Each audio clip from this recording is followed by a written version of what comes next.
जब हम अपने दोस्तों के साथ, रिश्तेदारों के साथ जब हम बात कर रहे होते हैं, तब हम भाषा का प्रयोग कर रहे होते हैं। तो भाषा, अब हम हमारे दिमाग में ये प्रश्न आता भी है कि आखिरकार ये भाषा शब्द आया कहाँ से।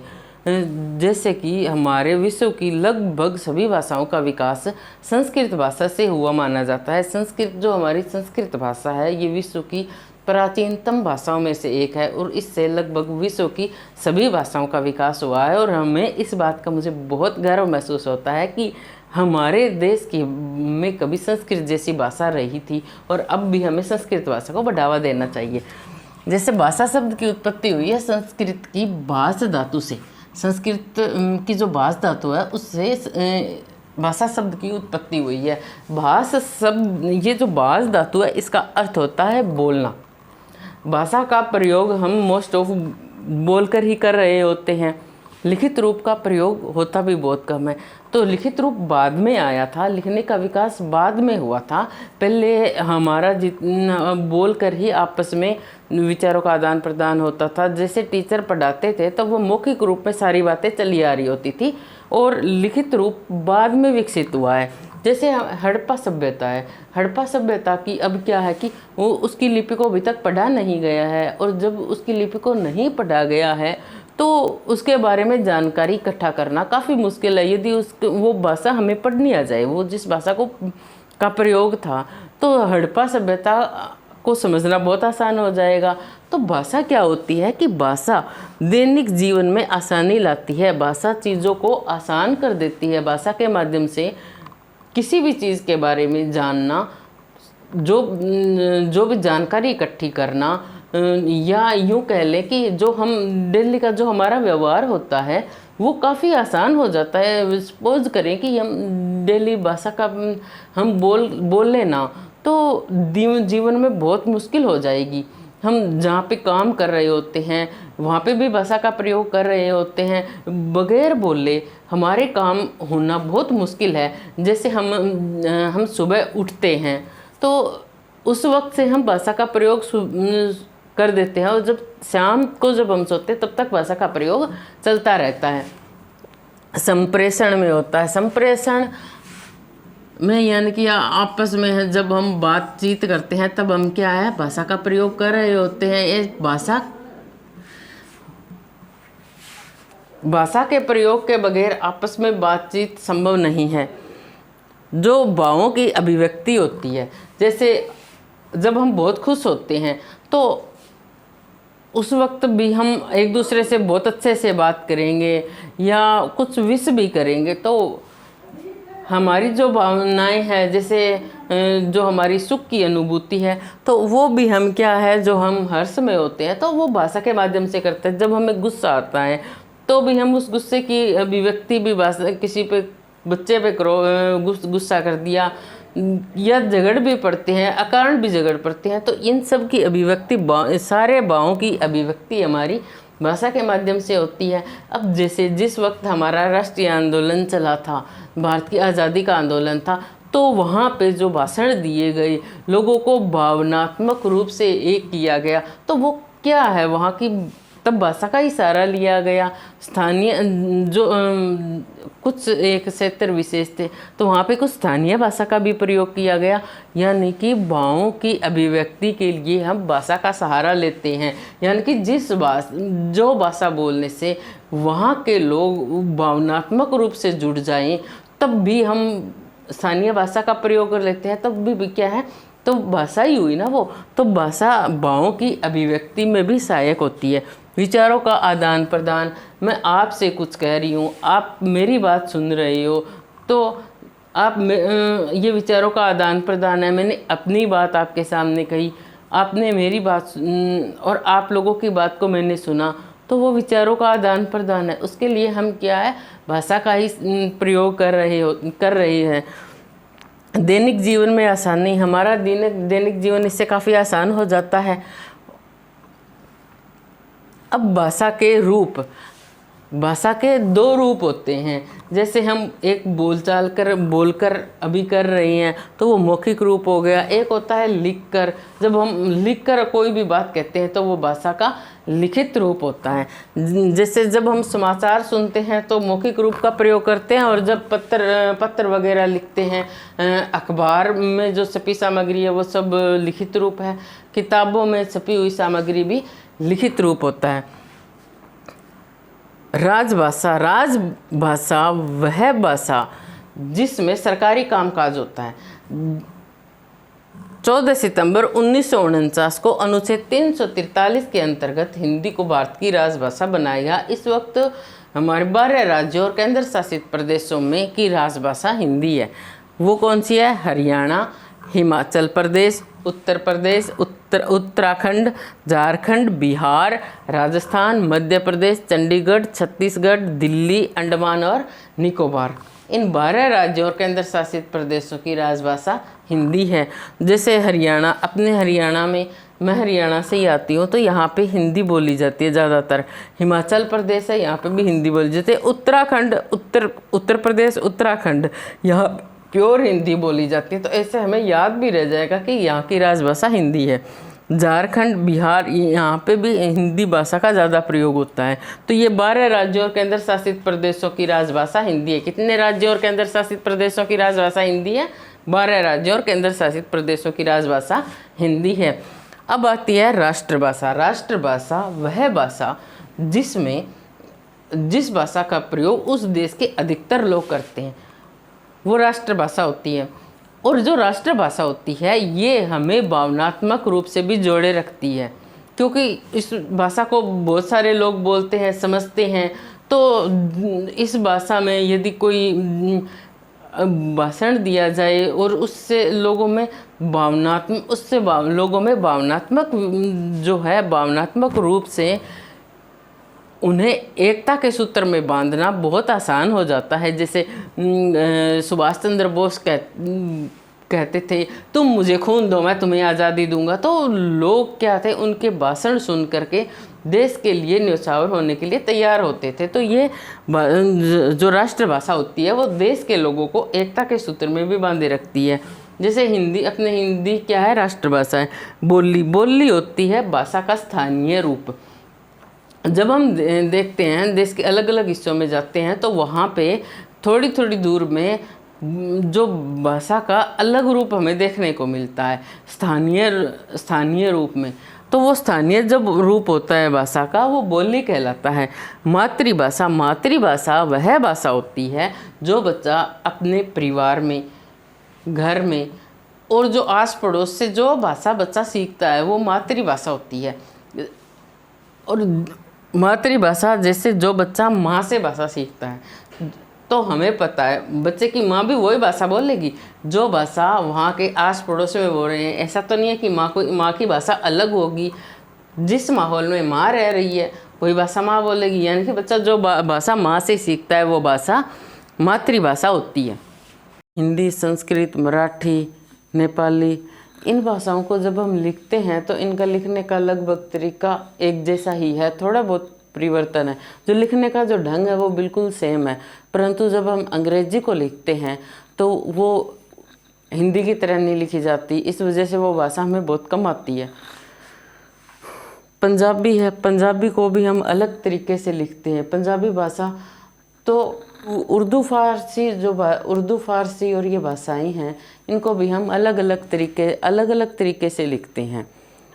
तो इन भाषाओं को, क्योंकि ये जब भाषाएं थी, जब ये विकसित, ये भाषा हर जगह एक साथ विकसित नहीं हुई, अलग तरीके से भाषा का विकास हुआ। तो वहाँ पे सब लोग एक जगह नहीं थे। इतने जब भाषा का विकास हुआ तो जाहिर सी बात है कि किसी ने किसी तरीके से लिखा भाषा को, किसी ने किसी तरीके से लिखा।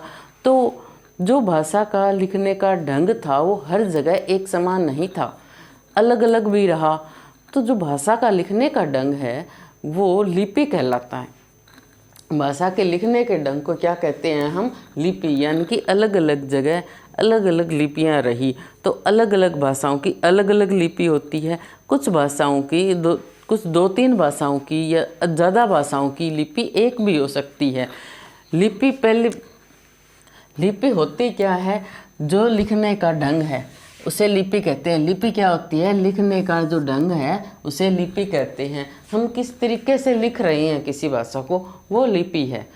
तो लिपि होती है वो। अब जैसे अपनी हिंदी संस्कृत को हम एक तरीके से ही लिखते हैं, जैसे राम, राम हो गया, और संस्कृत में इसे क्या लिखेंगे, राम है। संस्कृत में हम इसे राम लिखेंगे। इसके लिखने में ज़्यादा अंतर नहीं है। तो इनकी क्यों नहीं है, इनके लिखने में, इनका लिखने का ढंग एक जैसा ही है। यहाँ पे भी रहे इस तरीके से लिखा जाता है, यहाँ पे भी रहे, इसको भी हिंदी में भी रह बोलते हैं इसे, और संस्कृत में भी रह बोलते हैं, क्योंकि इनकी जो लिपि है वो एक ही है। हिंदी, संस्कृत, मराठी, नेपाली, कोंकणी, इनकी लिपि देवनागरी है। जिन भाषाओं की लिपि एक जैसी होगी उनके लिखने का तरीका एक जैसा ही होगा। जैसे ये बाएं से दाएं लिखते हैं, हम यहाँ से यहाँ लिखते हैं, तो ये तरीका भी सेम ही होगा। अब आ जाती है अपनी पंजाबी भाषा। पंजाबी भाषा की लिपि है वो गुरुमुखी है। पंजाबी की लिपि कौन सी है, गुरुमुखी है। पंजाबी की गुरुमुखी है। अंग्रेजी, जर्मन, फ्रेंच इनकी कौन सी है, रोमन। अंग्रेजी, जर्मन, फ्रेंच इनकी कौन सी है, रोमन। अरबी की लिपि भी अरबी कहलाती है। अरबी की लिपि, अरबी आसानी से याद रह जाएगी। अरबी की लिपि कौन सी होती है, अरबी की लिपि है अरबी। अरबी की लिपि अरबी। उर्दू फारसी इनकी लिपि है फारसी। उर्दू और फारसी की लिपि कौन सी है, फारसी। देवनागरी लिपि का जन्म ब्राह्मी लिपि से हुआ है। देवनागरी लिपि का जन्म किससे हुआ है, ब्राह्मी लिपि से। कौन सी लिपि से, ब्राह्मी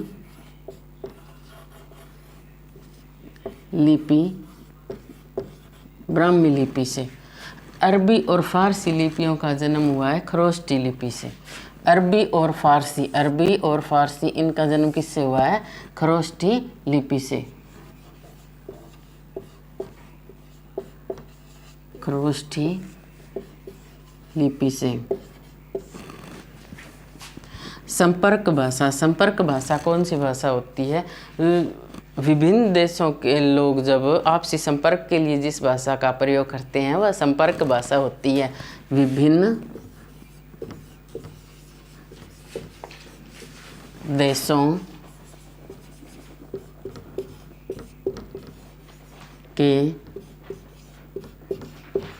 लोग आपसी संपर्क के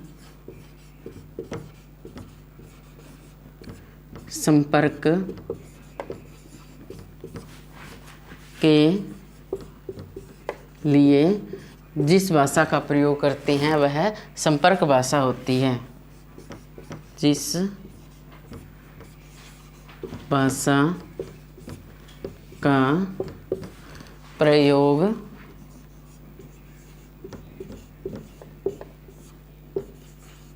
करते हैं वह संपर्क भाषा होती है। अंतर्राष्ट्रीय भाषा कौन सी होती है, संसार के विभिन्न देश आपसी संपर्क के लिए जिस भाषा का प्रयोग करते हैं वह अंतर्राष्ट्रीय भाषा होती है। विभिन्न देश आपसी संपर्क के लिए जिस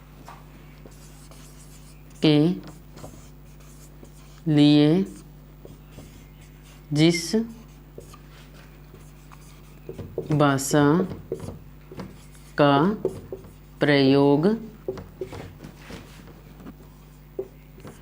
करते हैं जैसे अंग्रेजी भाषा है, ये लगभग सभी देशों में बोली जाती है। भाषा के अंग देवनागरी लिपि का जन्म किससे हुआ है, ब्राह्मी लिपि से। अरबी और फारसी लिपियों का जन्म किससे हुआ है, खरोष्टी लिपि से। संपर्क भाषा, विभिन्न देशों के लोग जो आपसी संपर्क के लिए जिस भाषा का प्रयोग करते हैं वह संपर्क भाषा होती है। और विभिन्न देश आपसी संपर्क के लिए जिस भाषा का प्रयोग करते हैं वो कौन सी होती है, अंतर्राष्ट्रीय भाषा होती है। देवनागरी लिपि का जन्म किससे हुआ है? ब्राह्मी लिपि से। अरबी और फारसी लिपियों का जन्म किससे हुआ है? खरोष्टी लिपि से। संपर्क भाषा विभिन्न देशों के लोग आपसी संपर्क के लिए जिस भाषा का प्रयोग करते हैं वह संपर्क भाषा होती है, और विभिन्न देश जिस भाषा आपसी संपर्क के लिए जिस भाषा का प्रयोग करते हैं वो कौन सी भाषा होती है? अंतर्राष्ट्रीय भाषा होती है। भाषा के 4 अंग होते हैं, कौन कौन से होते हैं?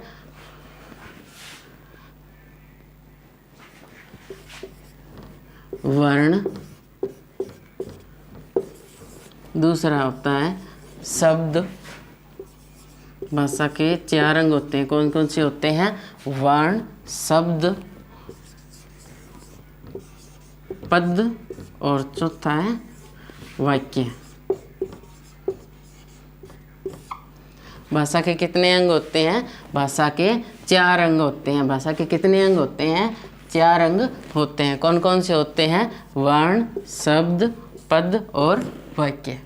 बंद कर वीडियो, कंटेंट करा दिया। बच्ची की याद आई है इसका, हम बोलते हैं तो इसमें कुछ देसी भाषा के शब्द आके मिलते जाते हैं। इससे क्या, इससे भाषा का प्रवाह बना रहता है, इससे भाषा में सजीवता आती है। एक भाषा की कई सारी बोलियां विकसित होती रहती हैं, और जब भाषा व्याकरण के नियमों में बन जाती है तब भाषा का विकास रुक जाता है। भाषा जब हम बोलते हैं उसी हिसाब से व्याकरण के नियम बनाए जाते हैं। पहले व्याकरण नहीं आई थी, व्याकरण बाद में आती है। जब कोई भाषा प्रचलन में आ जाती है उसके बाद उसकी व्याकरण की रचना होती है। उसके हिसाब से, किस हिसाब से हम बोल रहे हैं, किस हिसाब से ये सब कुछ चल रहा है, वो बाद व्याकरण में हम करेंगे। पर जो बोली होती है, तो कोई भी भाषा होती है, तो वो सजीवता भाषा में तब आती है जब उसमें बहुत सारी, उसकी स्थानीय लोग जब बोलते हैं तो उसमें बहुत सारी बोलियां भी उसकी चल जाती है। तो बोली क्या होता है? बोली होती है भाषा का जो स्थानीय रूप होता है। एक भाषा की कई सारी बोलियां होती है, जैसे उपभाषा हो गई, पश्चिमी हिंदी हो गई। पश्चिमी हिंदी है हमारी, पश्चिमी हिंदी, इसकी का बोलियां प्रचलित है। कौन सी हैं? खड़ी बोली। कौन सी है? खड़ी बोली, ब्रज, हरियाणवी, बुंदेली, कन्नौजी। इसकी पश्चिमी हिंदी की कौन कौन सी बोलियां हैं? खड़ी बोली, ब्रज, हरियाणवी, बुंदेली, कन्नौजी, ये पश्चिमी हिंदी की है। पूर्वी हिंदी है, पूर्वी हिंदी है हमारी। पूर्वी हिंदी की कौन कौन सी है? अवधी, बघेली, छत्तीसगढ़ी। कौन कौन सी है? अवधी, बघेली, छत्तीसगढ़ी। पूर्वी हिंदी की कौन कौन सी है? अवधी, बघेली और छत्तीसगढ़ी। इसी तरीके से राजस्थानी, राजस्थानी की नाम से ही राजस्थानी नाम भी होंगे। तो मेवाती, मेवात का एरिया हरियाणा का राजस्थान से लगता है, तो कौन सी होगी इसकी? मेवाती। मेवाड़ी, मेवाड़ी राजस्थान की है। मारवाड़ी, मारवाड़ी सुभाष चरण सर बोलते हैं, ये मारवाड़ी है। हाड़ौती, मालवी, जयपुरी, जयपुर राजस्थान में है। और ढूंढाड़ी, कौन कौन सी है? मालवी, मेवाड़ी, मारवाड़ी, हाड़ौती, मालवी, जयपुरी, ढूंढाड़ी। ये इसकी बोलियां हैं। मेवाती, मेवाड़ी, मारवाड़ी, हाड़ौती, मालवी, जयपुरी, ढूंढाड़ी। बाद में आती है हमारी पहाड़ी। पहाड़ी की कौन कौन सी होती है? गढ़वाली, मंडियाली, कुमायूनी। कौन कौन सी होती है? गढ़वाली, मंडियाली और कुमायूनी। गढ़वाली, मंडियाली और कुमायूनी। अब आती है हमारी बिहारी। बिहारी की कौन सी होगी? भोजपुरी, मगही और मैथिली। हमारे भारत देश में बहुत सारे विदेशी आक्रमणकारी आए। कुछ एक ने यहाँ लूटपाट की और वापस चली गई, परंतु कुछ आए और बस गई। उनकी संस्कृति भी, वो भी हमारी संस्कृति में ही समा गई। इस वजह से हमारा भारत देश है, ये काफ़ी विभिन्नताओं वाला देश है। यहाँ पे बहुत सारी जातियों के लोग निवास करते हैं, बहुत सारे धर्मों से संबंधित लोग निवास करते हैं। यहाँ पे अलग अलग भौगोलिक विभिन्नताएं पाई जाती हैं। जब इतनी सारी विभिन्नताएं पाई जाती हैं तो यहाँ पे जो है भाषाओं में भी काफ़ी विभिन्नता पाई जाती है। इस कारण हमारे भारत देश में कोई एक भाषा नहीं बोली जाती, अनेक भाषाएं बोली जाती हैं। जैसे जब भारत का संविधान लागू हुआ तो हमारे भारत के संविधान में जिस वक्त हमारा भारत का संविधान 26 जनवरी 1950 को लागू किया गया था, जिस वक्त हमारा भारत का संविधान लागू किया गया उस वक्त 14 भाषाएं मान्यता प्राप्त थी। जिस वक्त भारत का संविधान लागू हुआ तब कितनी भाषाएं मान्यता प्राप्त थी? 14 भाषाएं मान्यता प्राप्त थी। उसके बाद संविधान में संशोधन किया गया और कुछ और 8 अन्य भाषाओं को भी जोड़ा गया। 1967 में 21वां संविधान संशोधन किया गया। सन 1967 में कौन सा संविधान संशोधन किया गया? 21वां संविधान संशोधन किया गया और उससे कौन सी भाषा जोड़ी गई? एक भाषा सिंधी जोड़ी गई। कौन सी भाषा? सिंधी भाषा को जोड़ दिया गया। उसके बाद 1992 71वां संविधान संशोधन किया गया और उससे 71वें संविधान संशोधन से 3 अन्य भाषाओं को जोड़ा गया। वो थी मणिपुरी, नेपाली, कोंकणी। कौन कौन सी थी? मणिपुरी, नेपाली और कोंकणी। 2004 में 92वां संविधान संशोधन किया गया। 92वां संविधान संशोधन जब किया गया तो 4 अन्य भाषाओं को भी जोड़ा गया। वो कौन सी थी? बोडो, डोगरी, मैथिली, संथाली। वो कौन कौन सी थी? बोडो, डोगरी, मैथिली और संथाली। इन 4 भाषाओं को और जोड़ दिया गया। तो जब भारत का संविधान लागू हुआ 26 जनवरी 1950 को तो कितनी भाषाएं मान्यता प्राप्त थी? तब 14 भाषाएं मान्यता प्राप्त थी। उसके बाद 8 अन्य भाषा संविधान में संशोधन किया गया और 8 अन्य भाषाओं को जोड़ा गया। ये सभी एक साथ नहीं जोड़ी गई थी। 3 बार संविधान में संशोधन हुआ। पहला 1967 में 21वां संविधान संशोधन किया गया। उससे कौन सी भाषा जोड़ी गई? सिंधी। 1992 में 71वां संविधान संशोधन किया गया। 1992 में कौन सा संविधान संशोधन किया गया? 71वां संविधान संशोधन और 3 भाषाओं को जोड़ दिया गया, मणिपुरी, नेपाली और कोंकणी। कौन सी? मणिपुरी, नेपाली और कोंकणी। 2004 में 92वां संविधान संशोधन किया गया और 4 भाषाओं को जोड़ दिया गया। वो कौन सी थी? बोडो, डोगरी, मैथिली और संथाली। ये 4 भाषाएं जोड़ दी गई। इस प्रकार 1 और 3 4, 4 और 4 8। तो यानी कि अब जो भारतीय संविधान में 22 भाषाएं मान्यता प्राप्त हैं। अब कितनी भाषाएं? भारतीय संविधान अनुसूची 8वीं अनुसूची। कौन सी अनुसूची? 8वीं। और कितनी भाषाएं मान्यता प्राप्त है? 22 भाषाएं मान्यता प्राप्त है। वो कौन कौन सी है? हिंदी, संस्कृत, पंजाबी, गुजराती, मराठी, उर्दू, ओडिया, समिया, बांग्ला, मणिपुरी, कोंकणी, नेपाली, सिंधी, कश्मीरी, तमिल, तेलुगु, कन्नड़, मलयालम, बोडो, डोगरी, मैथिली, संथाली। तो ये 22 भाषाएं मान्यता प्राप्त है। विश्व में भाषा के कुल 12 परिवार बोले जाते हैं। विश्व में भाषा के कुल कितने परिवार हैं? 12। विश्व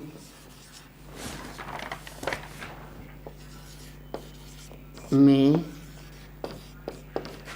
कुल भाषा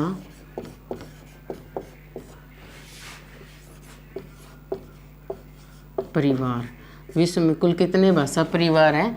12। और भारत में कुल कितने भाषा परिवार हैं? 4। भारत में कुल में 4 भाषा परिवारों की भाषा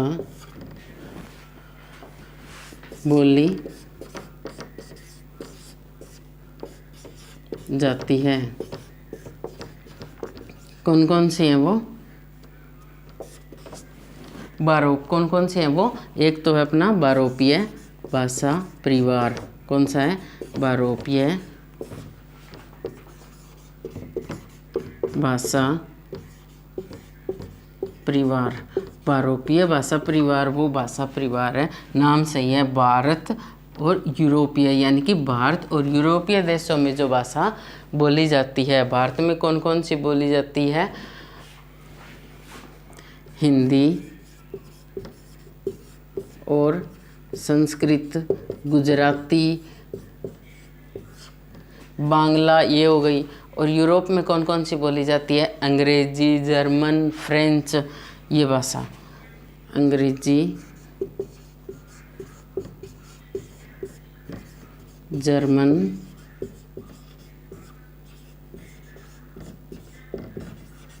फ्रेंच, ये भाषा बारोपीय भाषा परिवार के अंतर्गत है। और दूसरी कौन सी है? एक होती है द्रविड़ भाषा परिवार की। द्रविड़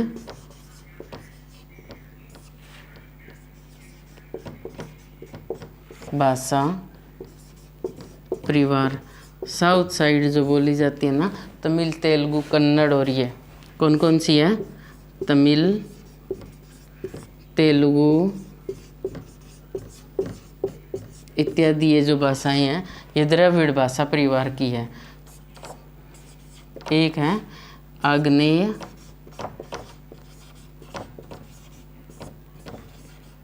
भाषा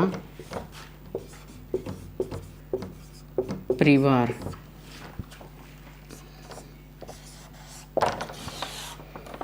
एक है तिब्बत बर्मी भाषा परिवार। तिब्बत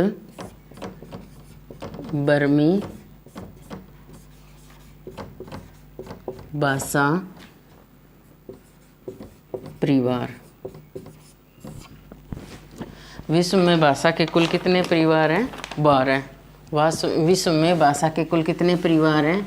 12। भारत में कितनी भाषा परिवारों की भाषा बोली जाती है? 4। भारत में कितनी भाषा परिवारों की भाषा बोली जाती है? 4। वो कौन कौन सी है?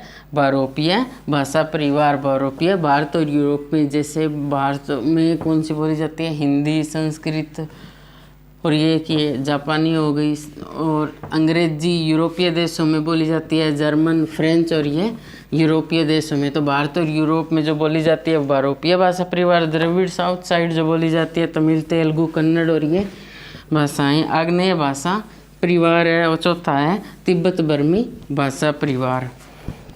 अब आता है ये हिंदी है। ये शुरू में हिंदी नहीं बोली जाती थी, पहले कौन सी भाषा होती थी अपने? वैदिक संस्कृत। पहले कौन सी भाषा थी? वैदिक संस्कृत। फिर संस्कृत का थोड़ा रूप बिगड़ा, क्योंकि जब स्थानीय लोग जब भाषा बोलते हैं तो थोड़े उसमें दूसरे शब्द जुड़ जाते हैं, तो इससे उसके बाद कौन सी आई? लौकिक संस्कृत। लौकिक संस्कृत। लौकिक संस्कृत के बाद कौन सी भाषा आई थी अपनी? पाली। पाली के बाद पाली के बाद कौन सी आई थी? पाली के बाद प्राकृत। प्राकृत के बाद कौन सी आई थी? अपभ्रंश। और अपभ्रंश से हिंदी और आधुनिक भारतीय भाषाओं का हुआ है। प्राकृत के बाद अपभ्रंश से हिंदी, और अभी हिंदी और जितनी आधुनिक भारतीय भाषाएं हैं उनका जन्म अपभ्रंश से हुआ है। हिंदी का विकास किससे हुआ है? अपभ्रंश से। हिंदी अपभ्रंश से हिंदी तथा आधुनिक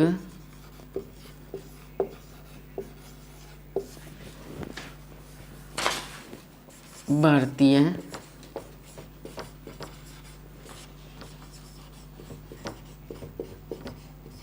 भाषाएं। पहले कौन सी आई थी? वैदिक संस्कृत। वैदिक संस्कृत के बाद कौन सी आई थी? लौकिक संस्कृत। लौकिक संस्कृत से पाली, पाली के बाद प्राकृत, प्राकृत के बाद अपभ्रंश, अपभ्रंश से हिंदी और आधुनिक भारतीय भाषाएं। हिंदी का जन्म किससे हुआ है? हिंदी का जन्म हुआ है अपभ्रंश से, हिंदी और आधुनिक भारतीय भाषाओं का जन्म हुआ है। तो हिंदी को वर्तमान स्वरूप तक पहुंचने के लिए किन किन चरणों से गुजरना पड़ा था? वो था वैदिक संस्कृत, वैदिक संस्कृत, लौकिक संस्कृत, पाली, प्राकृत, अपभ्रंश, अपभ्रंश से हिंदी और आधुनिक भारतीय भाषाओं का विकास हुआ। व्याकरण, व्याकरण क्या होती है? जिसमें भाषा की शुद्धि अशुद्धि के बारे में बताया जाता है, वो व्याकरण होती है। इसमें इंक डालिए, डाल दी।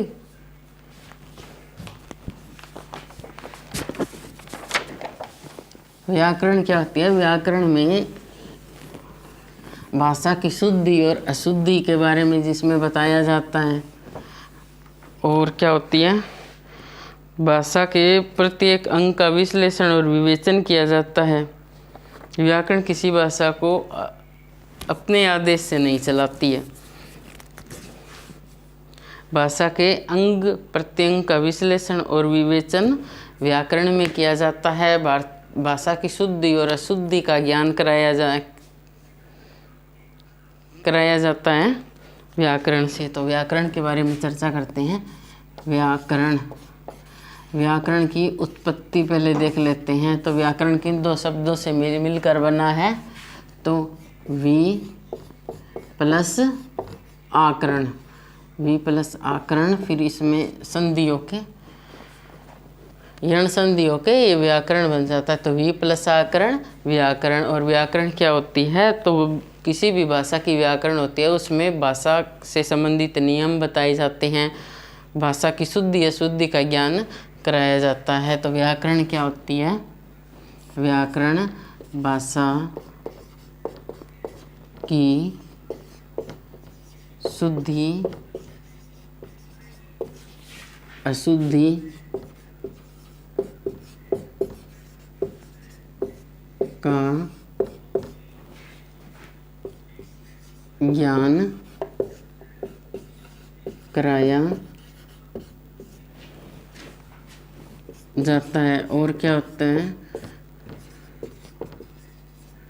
इसके प्रत्येक अंग का विश्लेषण संश्लेषण किया जाता है। जैसे इसमें हिंदी में कारक हो, हिंदी व्याकरण में क्या क्या विषय होंगे?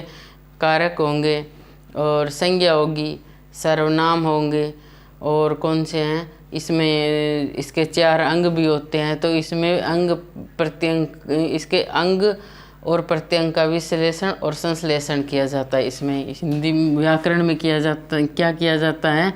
भाषा के अंग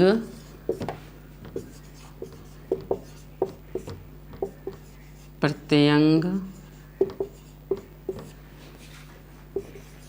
का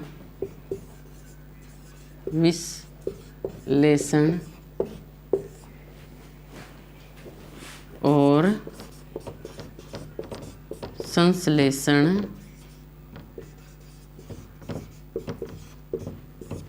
किया जाता है।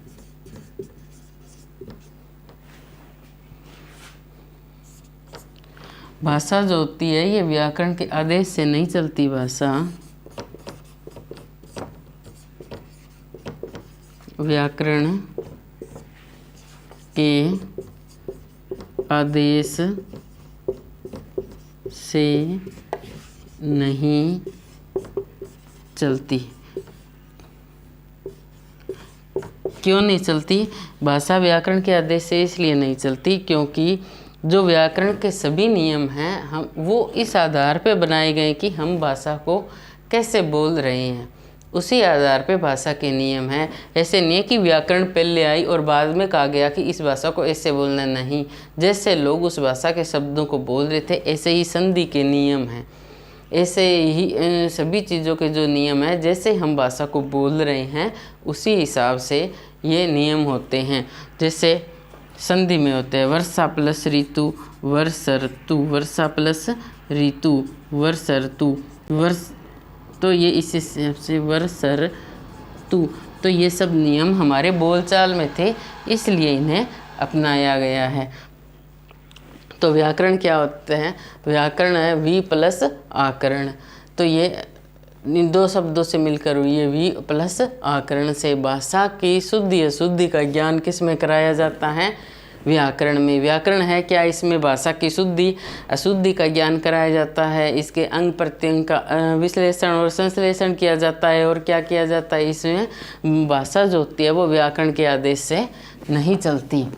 अब बात आती है व्याकरण के अंगों की। व्याकरण के भी 4 अंग होते हैं। व्याकरण के कितने अंग होते हैं?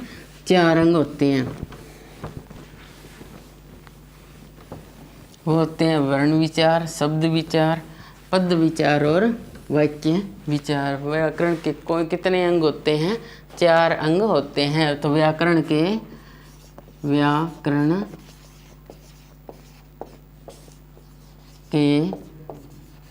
4 अंग। व्याकरण के 4 अंग कौन कौन से होते हैं? वर्ण विचार। वर्ण विचार के अंतर्गत जो हम वर्णमाला पढ़ेंगे कि किसी जैसे हिंदी की वर्णमाला है तो उसमें कितने वर्ण हैं, और संधि से संबंधित नियम भी इसमें आ जाएंगे। पद नहीं, दूसरा आता है शब्द विचार। इसमें क्या पढ़ते हैं हम शब्द विचार में कि शब्दों की उत्पत्ति कहाँ से हुई है, कौन सा शब्द कहाँ से आया है, जैसे देश शब्द विशेष शब्द। तीसरा होता है पद विचार। इसमें जैसे हिंदी भाषा में शब्द होते हैं, कुछ तकनीकी शब्द होते हैं, इस तरह जो प्रयोग के आधार पे जो शब्दों का प्रयोग होता है उस आधार उसका इसमें जिक्र किया जाता है। चौथा होता है वाक्य विचार।